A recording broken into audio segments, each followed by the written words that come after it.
जैसे ही एक विशाल आंख धीरे धीरे खुली, राहुल और उसका बेटा आरव समझ गए कि जिस कस्बे में वे पीढ़ियों से रहते आ रहे थे, वह असल में एक विशाल कछुए की पीठ पर बसा हुआ था।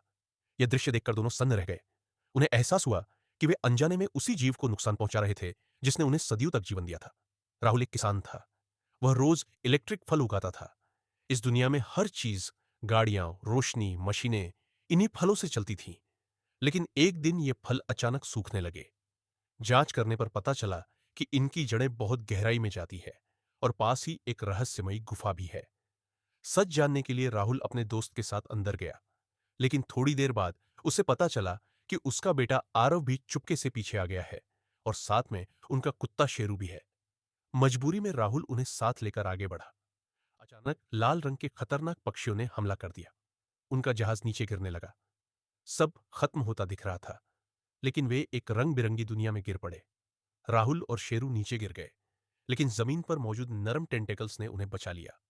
आसमान में लाल मछलियां एक तय रास्ते पर तैर रही थी। तभी राहुल ने एक नीले रंग का अजीब जीव देखा। अचानक एक लड़की आई और उसे थप्पड़ मारकर भाग गई। उसका नाम था काव्या।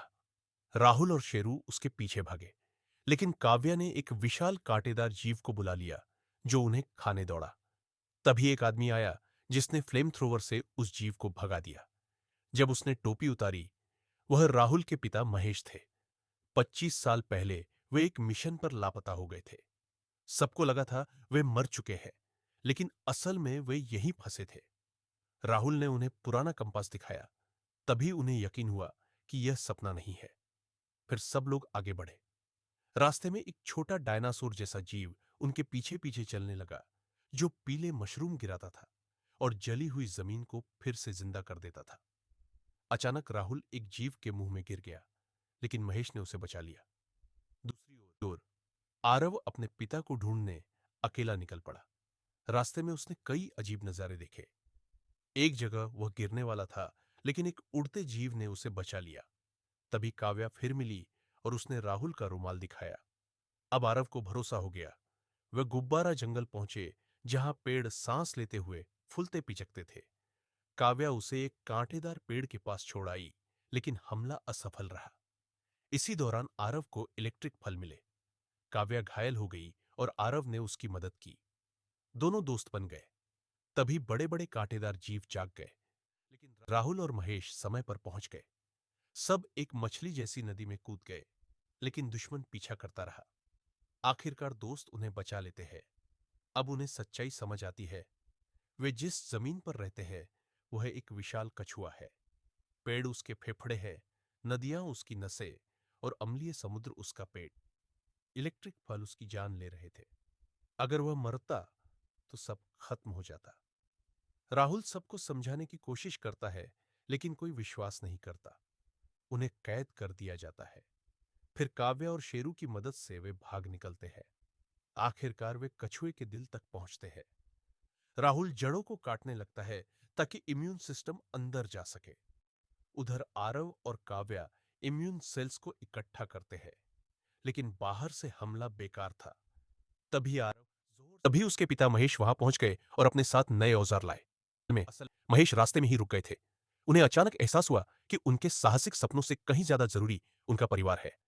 इसी एहसास के साथ वे तुरंत वापस लौट आए। पिता और बेटे की मिलकर की गई कोशिशों से आखिरकार जड़ों में एक दरार बनी गई। उसी समय आरव भी ढेर सारी इम्यून सेल जीवों को लेकर वहां पहुंच गया। अगले ही पल अनगिनत इम्यून जीव उस छोटी सी दरार के अंदर घुस गए। काफी समय बाद इम्यून सिस्टम ने इलेक्ट्रिक फल के वायरस को पूरी तरह हरा दिया। जो जड़ें कछुए के दिल को जकड़े हुए थीं, वे धीरे धीरे टूटने और बिखरने लगी। जब 3 पीढ़ियां, दादा, पिता और बेटा, जश्न मनाने ही वाले थे, तभी उन्हें एक नई समस्या दिखी। दरअसल उस समय विशाल कछुए का दिल धड़कना बंद हो चुका था। उस धूसर बेजान पत्थर जैसे दिल को देखकर सब लोग गहरे दुख में डूब गए। लेकिन तभी एक चमत्कार हुआ। छोटे छोटे मशरूमों का एक झुंड वहां आ पहुंचा और उनके पीछे पीछे कुछ छोटे डायनासोर जैसे जीव भी थे। वे सभी विशाल कछुए के शरीर के रिपेयर सेल्स थे। उनकी मदद से दिल ने फिर से धड़कना शुरू कर दिया। लाल रक्तकण भी दोबारा सक्रिय हो गए और विशाल कछुए के शरीर में नया जीवनदायी रक्त बहने लगा। इस तरह विशाल कछुए को फिर से जीवन मिल गया। चारों ओर मुरझाए हुए सारे अजीब जीव भी दोबारा जिंदा हो उठे। एक परिवार की मेहनत से उन्होंने न सिर्फ विशाल कछुए को बचाया, बल्कि अपने पूरे संसार को भी बचा लिया।